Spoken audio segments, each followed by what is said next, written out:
Buen día, vamos a hablar hoy de artritis reumatoidea. La artritis reumatoidea es una enfermedad inflamatoria y crónica de etiología desconocida que se caracteriza por inflamación de pequeñas y grandes articulaciones, que es simétrica y que tiene un frecuente compromiso extraarticular. La prevalencia en el mundo oscila entre el 0.2 al 1%, con algunas excepciones como los indios Pima americanos, donde la prevalencia llega casi al 5%. La incidencia es del 0.2 al 0.4 por 1000 personas años, y la proporción mujer-hombre oscila entre el 0,6 a 7 a 1 persona en Chile, con variables en otros lugares del mundo. La edad de inicio es entre los 30 a 40 años de edad, y existe un acortamiento en la expectativa de vida en pacientes que tienen esta enfermedad. En San Miguel de Tucumán se hizo un estudio de prevalencia hace unos años y es similar a la descrita en otras poblaciones. La prevalencia es del 2 por 1000 o el 0.2%, y la relación mujer-hombre fue 6 a 1. Como vemos, la edad de inicio de la enfermedad es similar a la descrita en otras poblaciones. Entre los 30 y 40 años es el pico de inicio, predominantemente en mujeres. Con respecto a la patogénesis de la enfermedad, la artritis reumatoidea tiene su principal foco en la sinovial. Esa membrana sinovial es donde se gatilla la respuesta inmune, donde se forma el panus inflamatorio, y ese crecimiento del panus es lo que genera la producción de líquido sinovial y la destrucción articular posterior. Si vemos este gráfico complejo, vemos que la iniciación de la enfermedad es gatillada por un antígeno que hasta ahora es desconocido. Hay diferentes teorías: gérmenes, partículas virales, situaciones sociales, emocionales, que pueden ser el gatillo también, o factores ambientales que activan las células presentadoras de antígenos y que a través de diferentes mecanismos activan la cascada de la inmunidad adquirida por la vía T o por la vía de las células B, sintetizando células plasmáticas y a partir de ella produciendo autoanticuerpos, que son los responsables de la respuesta inmune. Dentro de esa cascada inflamatoria participan una serie de mediadores o interleuquinas, como la interleuquina 1, el factor de necrosis tumoral alfa, la interleuquina 6, que activan a su vez a otros actores de esta respuesta inflamatoria, que son los responsables de formar ese panus inflamatorio, de destruir el cartílago, como los condrocitos o los osteoclastos, que serán los responsables de la erosión en el hueso adyacente. ¿Cuándo comienza la artritis? Se ha visto que el factor reumatoideo, que es una inmunoglobulina, el anti-CCP o anticuerpo anticitrulinado y las citoquinas proinflamatorias pueden estar presentes meses o años antes de los primeros síntomas de los pacientes, y ha sido descrito en numerosos estudios. Podemos decir que las tres fases del desarrollo de la enfermedad consisten en una fase asintomática, donde estos factores ambientales que yo describí anteriormente o algunos factores microbianos estimularían genes que predisponen a la enfermedad y hablarían de un riesgo genético. O sea, uno podría detectar pacientes en etapa asintomática solamente por la genética. Una vez que se gatilla la respuesta inmune a través del desarrollo de anticuerpos anticitrullinados, factor reumatoideo y esas interleuquinas, empieza la respuesta inflamatoria, y luego esa respuesta inflamatoria es patológica cuando ya está definida la artritis reumatoidea con todas sus erosiones y el daño articular y comorbilidades que la acompañan. En el año 1987, el Colegio Americano de Reumatología publicó los criterios de clasificación de la artritis, que son criterios que tienen muchos años y que han sido reformados posteriormente, pero básicamente, si uno conoce los criterios de clasificación, define cómo es la enfermedad. Estos criterios son altamente específicos, pero están determinados para enfermedad instalada, no para enfermedad de reciente comienzo. Y son rigidez matinal mayor de 1 hora por un tiempo de 6 semanas, tumefacción o derrame articular en 3 o más áreas, tumefacción o derrame articular en carpos, o sea, muñecas, metacarpos falángicas o próximas interfalángicas, que sean simétricos, ese derrame articular, la presencia de nódulos subcutáneos, la presencia de factor reumatoideo o radiografía con erosiones en carpos en manos o osteopenia yuxtaarticular. Los pacientes con artritis reumatoidea pueden ser de tres tipos. Hay un tipo de poliartritis que es autolimitada, que ocurren solamente en pocos pacientes, muchos ni llegan al reumatólogo, el 100% entra en remisión y son muy respondedores al tratamiento. Este grupo de pacientes es el grupo que hoy en día entrarían dentro de la zona artritis indiferenciadas o artritis limitadas en el tiempo, donde después de unos meses de enfermedad, la enfermedad desaparece. El tipo 2 y el tipo 3 son los más frecuentes. El tipo 3 es el que no queremos tener en el consultorio porque es el paciente que no responde, que tiene mala respuesta al tratamiento, ¿sí? Y que su curso clínico está definido en los primeros 3 meses de la enfermedad. Por eso a los pacientes les decimos que los primeros 3 meses de la enfermedad son los más importantes. La enfermedad puede comenzar en forma insidiosa en el 75% de los pacientes o en forma aguda. La forma insidiosa es la más difícil de diagnosticar porque el paciente tiene síntomas generales, fatiga, febrícula, pérdida de peso, artritis simétrica y rigidez matinal.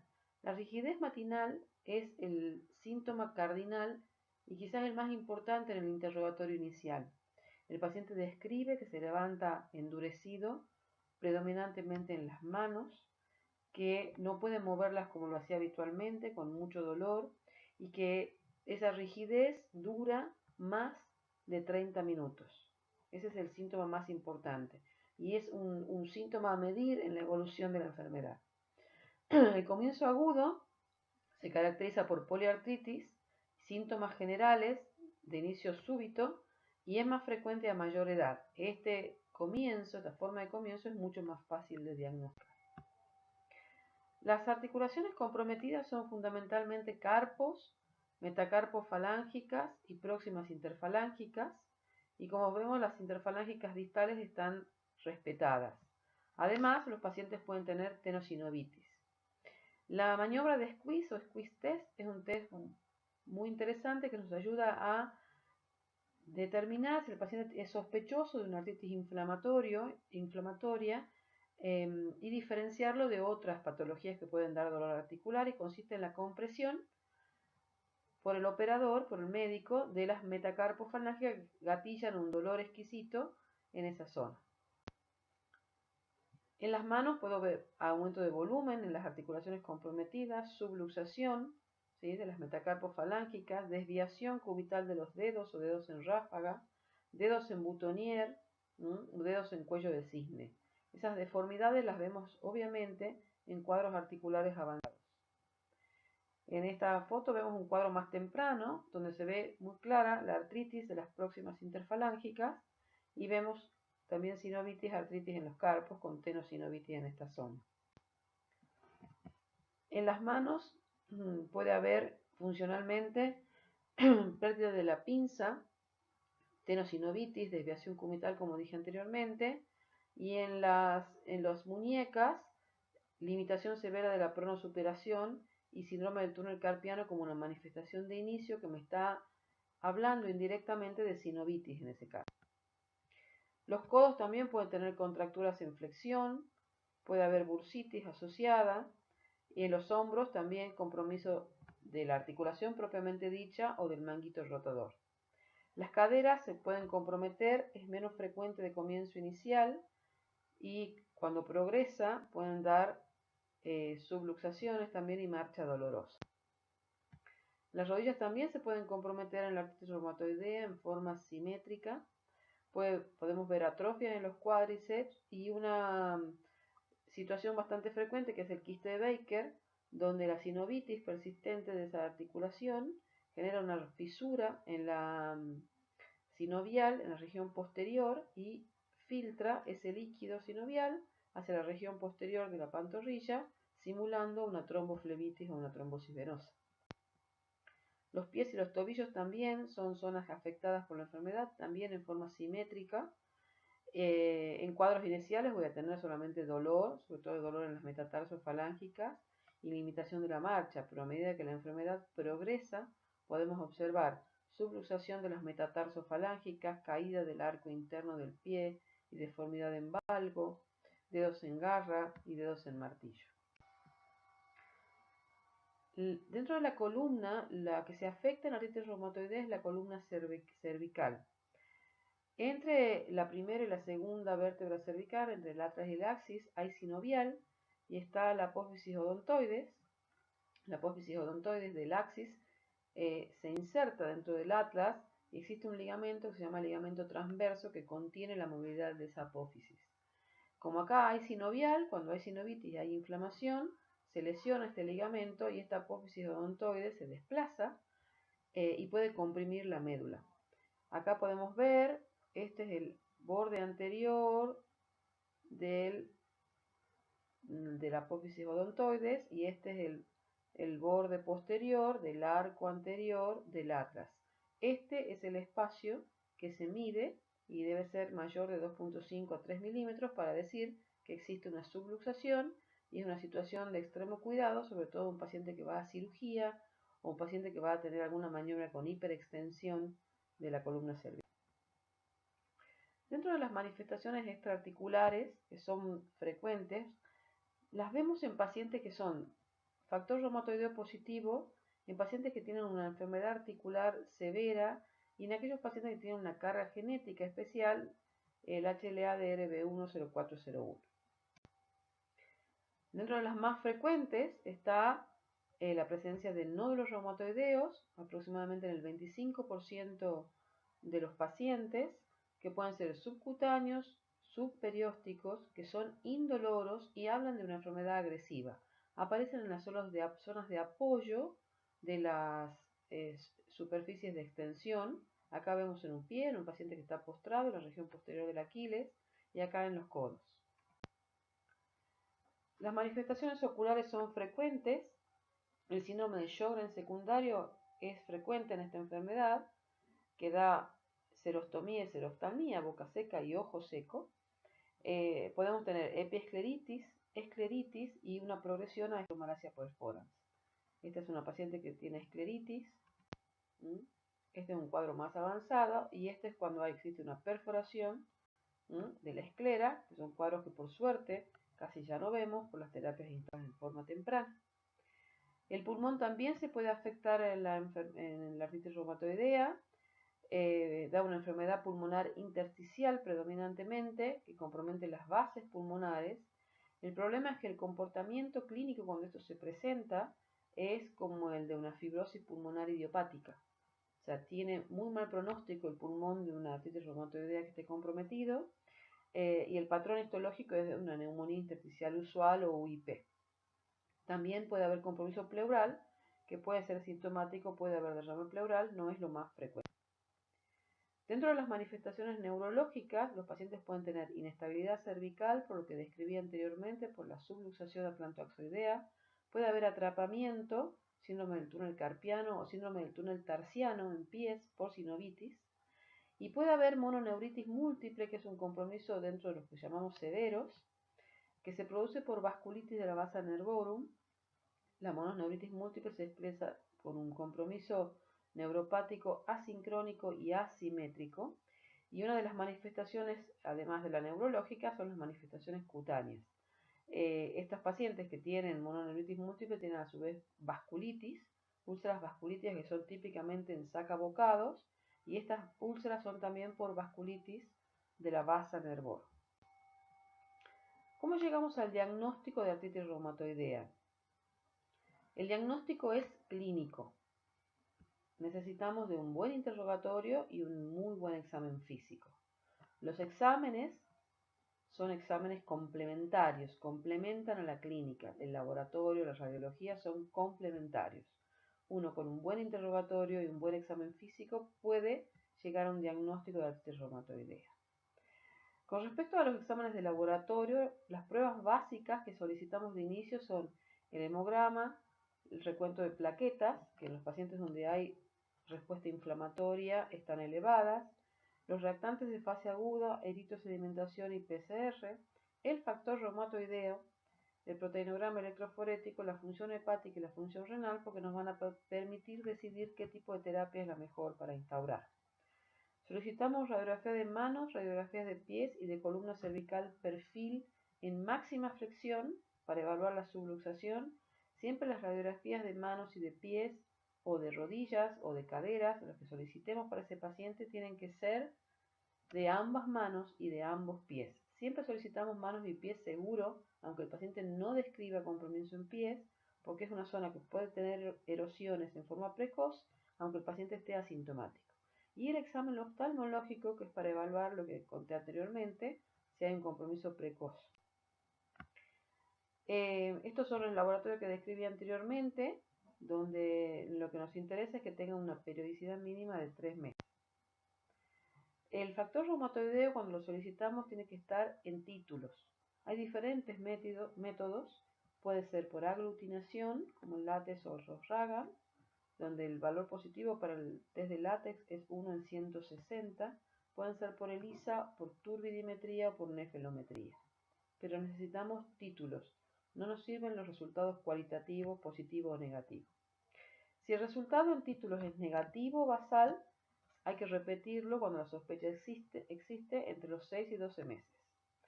Si el resultado es persistentemente negativo, se solicita anti-CCP, que es el anticuerpo anticitrulinado, y si es positivo inicialmente, se puede repetir al año. Los anticuerpos anticitrullinados son estos que se encuentran en forma precoz en pacientes ya asintomáticos y tienen una alta especificidad del 95%.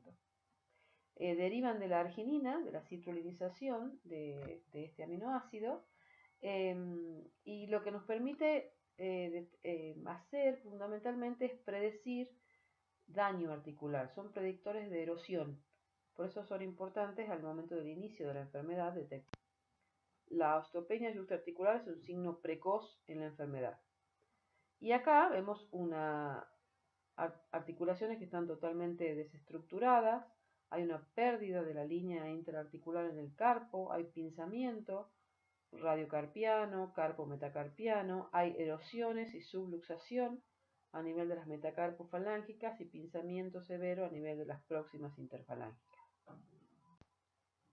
En esta otra radiografía observamos también pinzamiento radiocarpiano, vemos que acá también se ha perdido la interlínea articular del carpo, observamos osteopenia yuxtaarticular, aunque no hay tanta deformidad a nivel de metacarpofalángicas, pero vemos esos carpos en forma simétrica comprometidos, son típicos de artritis reumatoidea.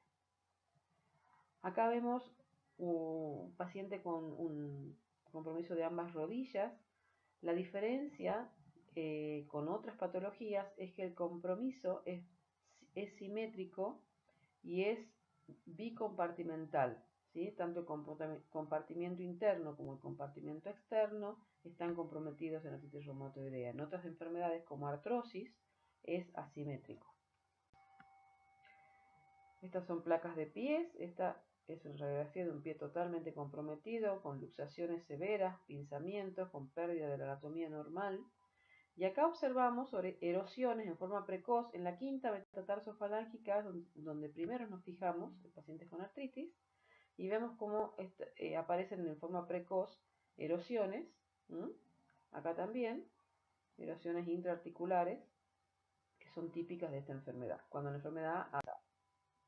Y acá vemos un caso de subluxación atlantoaxoidea que se ve clarito, ¿sí? Este es el arco anterior del atlas, y acá vemos la apófisis odontoide, que además está impactada arriba, tiene una impactación basilar, y este es el borde anterior de la apófisis odontoide. Este es el espacio que se mide. Y erosiones en forma precoz, y la resonancia magnética es el gol estándar para detectar erosiones que pueden no verse radiológicamente como vemos en esta foto. Que tengan compromiso de articulaciones de manos, que tengan un tiempo de evolución mayor de 3 meses al inicio del tratamiento, que precozmente en los primeros meses ya detectemos erosiones, que tengan manifestaciones extraarticulares, que tengan bajo nivel socioeconómico y que además cursen con otros autoanticuerpos como el anti-CCP.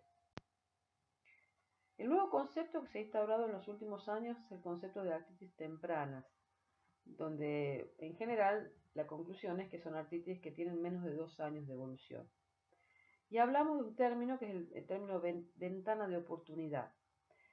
Es decir, hay pacientes que son diagnosticados muy tempranamente, que quizás no llegan a cumplir los criterios de clasificación de artritis reumatoide y muchas veces les ponemos el título de artritis indiferenciada, pero empezamos a tratarlos tempranamente, no esperamos a que cumplan los criterios de clasificación.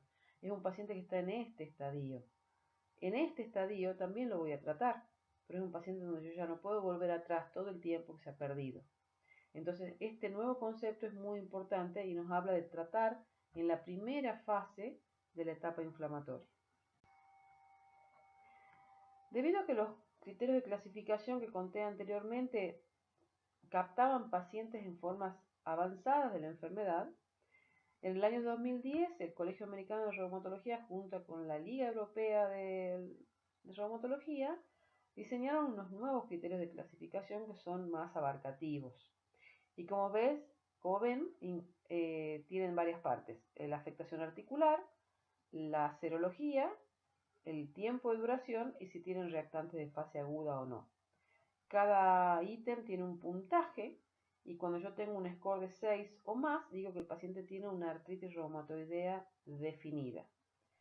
Si el paciente tiene menos de 6 puntos, no quiere decir que no tiene artritis. No lo puedo clasificar como artritis reumatoidea, pero quizás es una artritis temprana o una indiferenciada, como dije anteriormente. ¿Cómo medimos la actividad de la enfermedad? Hay diferentes formas. El score que más usamos es el DAS28, el Disease Activity Score, que se basa en la evaluación de 28 articulaciones. Están excluidas los pies de estas articulaciones. Es una fórmula matemática que combina el número de articulaciones dolorosas, el número de articulaciones inflamadas, un valor de laboratorio que puede ser la eritrosedimentación o la PCR, y la escala visual análoga, que es una escala donde el paciente marca el grado de dolor que tuvo en la última semana de 0 a 10. Eso va a un cálculo estadístico. Ustedes pueden bajar la aplicación en numerosas aplicaciones para estos scores y tenerlas en su celular. Y los puntos de corte establecidos son que con un score de más de 5.1 digo que el paciente tiene una enfermedad muy activa, entre 3.2 y 5.1 una actividad moderada y menos de 3.2 baja actividad. ¿Cuándo digo que un paciente está en remisión? Cuando cumple 5 o más de los siguientes criterios por lo menos por 2 meses consecutivos. Cuando ya no tiene rigidez matinal o cuando es muy cortita, menos de 15 minutos, cuando no tiene fatiga, cuando no tiene dolor articular, cuando no tiene dolor a la presión y al movimiento articular, cuando desapareció la tumefacción articular y tumefacción de las vainas tendinosas, y cuando la eritrosedimentación es menor de 30 milímetros y menor de 20 en la mujer y en el hombre respectivamente. Vamos al tratamiento. Los pacientes con artritis reumatoidea necesitan que con el tratamiento podamos suprimir o disminuir la inflamación articular, aliviar el dolor, prevenir el daño articular o la destrucción articular, preservar la capacidad funcional, corregir deformidades articulares, mantener la calidad de vida e impedir la mortalidad prematura. Estos son algunas de las drogas que usamos para el tratamiento de pacientes con artritis. Como vemos, los antiinflamatorios no esteroideos y los analgésicos como el paracetamol son de uso frecuente, pero complementan a otras drogas. Los corticoides, el que más usamos es prednisona, se usan en bajas dosis, se usan por poco tiempo y nos ayudan a manejar sobre todo la rigidez matinal hasta que entren en función las drogas más importantes, que son estas, que son las drogas modificadoras de la artritis reumatoidea o drogas modificadoras del curso de la enfermedad. Hay numerosas drogas, de las cuales la más importante es el metotrexato. El metotrexato es una droga que ha venido a cambiar hace muchos años el curso de la enfermedad que permite frenar la progresión del daño articular y que se la puede usar de diferentes maneras. Se puede usar por vía oral, por vía intramuscular, por vía subcutánea y tiene una administración semanal, así que es muy práctica para el paciente. Todas estas otras drogas pueden usarse también en esta enfermedad, pero esta es la más importante, es la que van a ver que se usa generalmente de inicio en todos los pacientes. Y después hay otras drogas más importantes dentro de las que se llaman drogas modificadoras de la enfermedad biológicas, que han venido a cambiar totalmente el curso de la enfermedad. Las terapias biológicas, como mostré en el gráfico de inicio, actúan contra diferentes blancos terapéuticos. Por ejemplo, pueden actuar sobre el ligando de CTLA4, pueden actuar sobre el receptor del linfocito B, que es el CD20, pueden actuar sobre los mediadores como las interleuquinas, como el factor de necrosis tumoral alfa o la interleuquina 6, pueden actuar a diferentes niveles de esta respuesta inflamatoria y frenar, por lo tanto, la progresión de la enfermedad. Cuando un paciente tiene indicación de un agente biológico, cuando su artritis reumatoidea está activa y es refractaria por lo menos 3 a 6 meses a metotrexato, lo que yo nombré anteriormente como el gol estándar del tratamiento, en dosis máximas o al tratamiento combinado de al menos 2 de estas drogas modificadoras o que han tenido una intolerancia a las mismas. Los agentes biológicos pueden ser agregados o pueden reemplazar terapias previas, ¿sí? Y solo de primera elección en el caso de contraindicación formal para recibir drogas modificadoras de la enfermedad. Este es el listado de todas las drogas que tenemos actualmente que actúan a diferente nivel, solo para que conozcan. Estos son inhibidores del factor de necrosis tumoral alfa, etanercept, infliximab, adalimumab, golimumab, certolizumab. Algunos se usan en forma endovenosa, la mayoría en forma subcutánea. Estas son las anti-JAK. Los anti-JAK no son agentes biológicos, son drogas sintéticas, pero que bloquean la vía de las JAK quinasas intracelular. Y ya tenemos 3, tofacitinib, baricitinib y upadacitinib. El abatacept, que actúa a nivel de la coestimulación del linfocito T, del CTLA4. El rituximab, que es un anti-CD20, o sea, actúa sobre el linfocito B.